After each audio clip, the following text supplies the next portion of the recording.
Millions of Australians are being warned they could face a higher risk of online scams and identity theft after Optus revealed it was hit by one of the biggest cyber attacks in Australian history.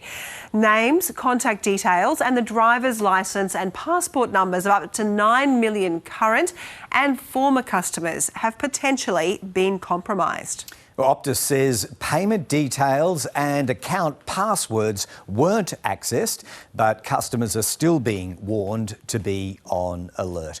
So why don't we head to Parliament House now, and our reporter Henry Bello is there. Good morning, Henry. This is a major breach, isn't it? So what extra details have come from Optus publicly so far?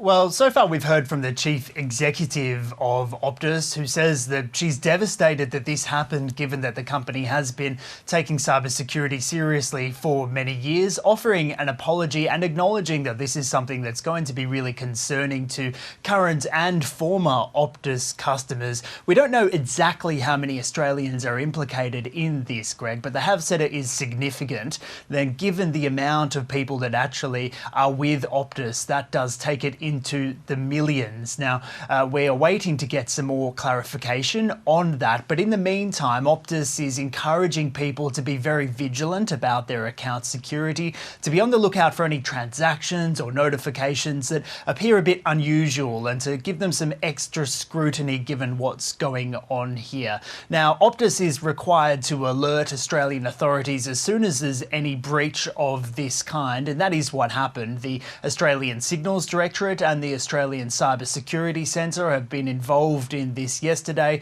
They are working with Optus to try and find out exactly what happened, but importantly, Greg, to make sure that this doesn't happen again and to learn lessons from this. Yeah, and yet they are ongoing, aren't they, Henry? I mean, this fits into a pattern of many high-profile organisations and agencies being hit by cyber activity. So in that sense, as far as the security agencies are concerned, can we say this was entirely unexpected?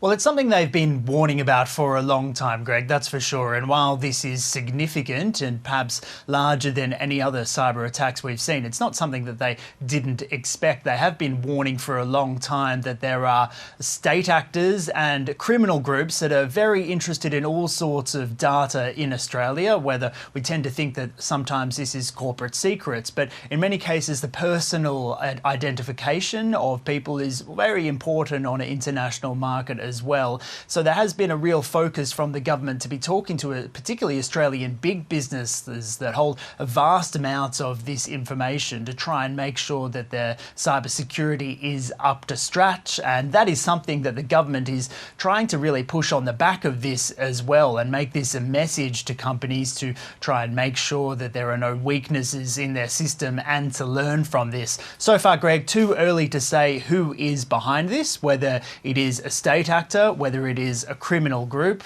No doubt those investigations will continue now that Australia's cybersecurity and intelligence agencies are involved in this as well. Yeah, big question, isn't it? Let's see what extra details the day brings. Henry Bello, thanks for that update.